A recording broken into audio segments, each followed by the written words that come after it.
Pototan is the second-class municipality in the province of Iloilo.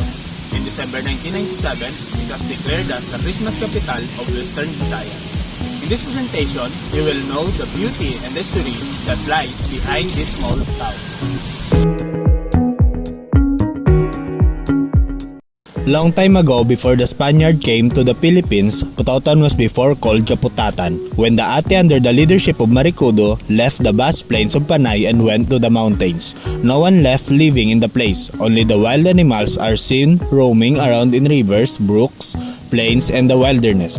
After several years, one of the grandchildren of Dato Puti named Dato Rames, who is settling then in the town of Dumangas, decided to leave the town because there are so many settlers already in that area. He decided to search for other places and venture to other lands within Panay Islands. He went with his family and subjects or people to far places to seek for settlement. In their journey, they reached the central part of Iloilo. Dato Ramis observed that a low-lying hill have plenty of food. In the forest, there are lots of fruit-bearing trees and in secluded places where animals like turtles, giant lizards, monkeys, wild birds, and others. In a not-so-distant area is a river called Swagi, which has a plenty of fish. Aside from fertile lands which can be planted with different plants like sweet potatoes, cassava, and other root crops, most especially rice, Dato Ramis decided that they will settle there. Life became blissful and peaceful because there's harvest and food bounty. They made it the town center or poblacion of their newly founded community. In the first day of Dato Ramis' arrival in the area, it already caught his attention by the giant woods or tall trees in the area called putat. They cut a lot of putat in the area and built their own homes. It was not a problem or an issue for them, the materials to be used in constructing their houses, since the thickly growing putat darkens the place in its abundance. It is also a big help for them since they use it as a fuel for their cooking.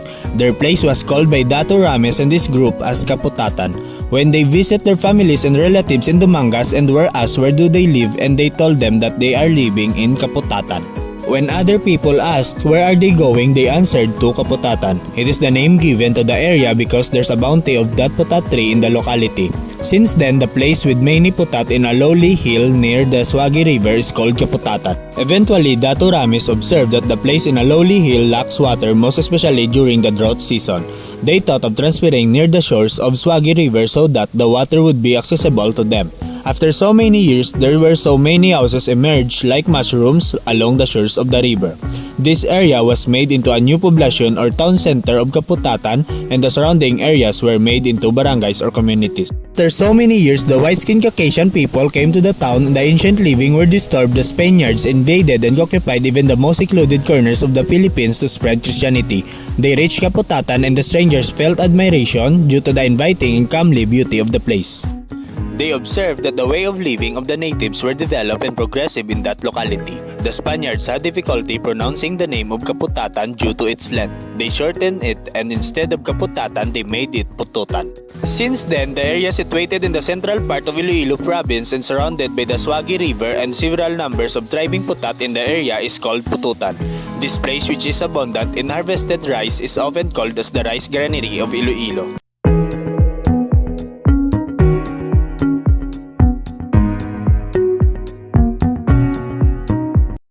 Teresa Magbanua A. Ferrares, by 1894, she earned a master's degree from the University of Santo Tomas and became a dedicated teacher in her hometown Pototan, Iloilo.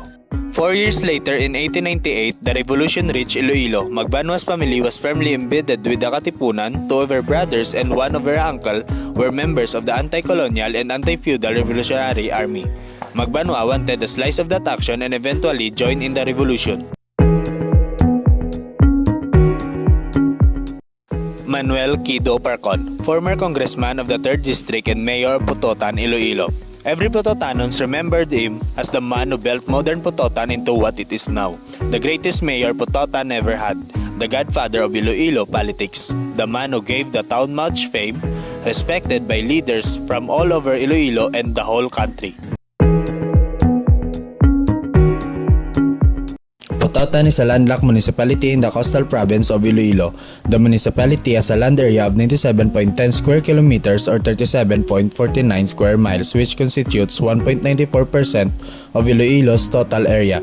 Its population as determined by the 2020 census was 78,298. This represented 3.82% of the total population of Iloilo province or 0.98% of the overall population of the Western Visayas region.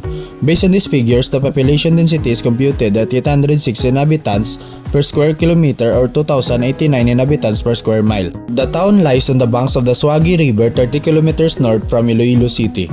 Here is the topographic map of Pototan. The major sectors consist of agriculture, handicraft, and tourism. The main agricultural product is rice. The handicraft includes gift and furniture processing. There are also scenic sites in Pototan ranging from cultural interest to natural scenic spots. The municipality of Pototan is praising its annual Festival of Lights, or popularly known as Iwag Festival of Lights.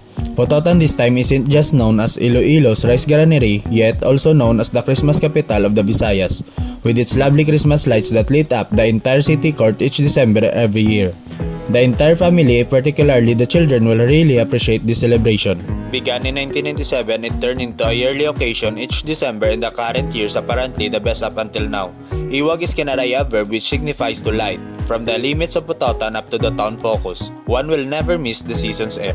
Individuals from Iloilo City and other encompassing towns rush Pototan to see their wonderful court as well as to encounter the town's accommodation and relentless joyful making. The Pototan's delicacies.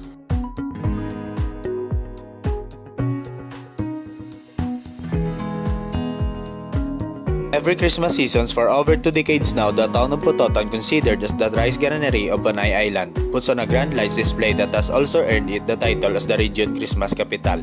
Mayor Rafael Enrique P. Lazaro narrates that the tradition was actually started back in the 1960s by then Mayor Manuel K. Duparcon.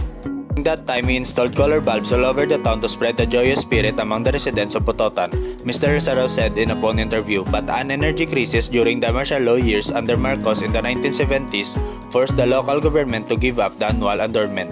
It was revived in the 1980s and in 1997. The tradition was institutionalized through the establishment of the festival called Iwag, a multi-layered Iligaynon word that means to light. For the festival to be sustained and institutionalized, the local government and the private sector worked together and came up with the Iwag Festival. Since 1997 up to now, the festival has been going on for 22 years already, Mr. Lazaro said. Aside from the lights display, the 2-week festival on this year from December 15 to January 2 features nightly shows, a food fair, and a carnival. The festival is really one of our major economic activities because it provides livelihood to the vendors, tricycle drivers, and the residents of Pototan. Through the bazaars and agri-fairs, we can also promote our products, he said. The Pototan Plaza is arguably the grandest plaza in Iloilo. Not only is it graced with an obelisk, a lagoon, a historical marker, a skating rink, stately mahogany and Indian trees, expansive and well-maintained greens, it has the Pototan Astrodome to crown the town's ascendancy over all other. It was first conceived by Congressman Licurgo Tirador in 1992 but was completed in 2006 due to fiscal adjustments. The total cost of the project amounted to 45,645,000 pesos. As a basketball court, the facilities of the complex are all first class and up to international standard. The wood parquet covering the court is of imported maple wood. The electronic system is high-tech and ultra-modern. There's adequate water supply and the comfort rooms are really designed for comfort. The seating capacity on the lower portion is 2,500 persons, while the bleachers can accommodate more than 3,000 spectators. The lighting is of highest quality and the acoustics are simply perfect. This is because the old stage, whose shell has been retained, can also be for sophisticated cultural performances. Here are some tourist attractions that can be found in Pototan.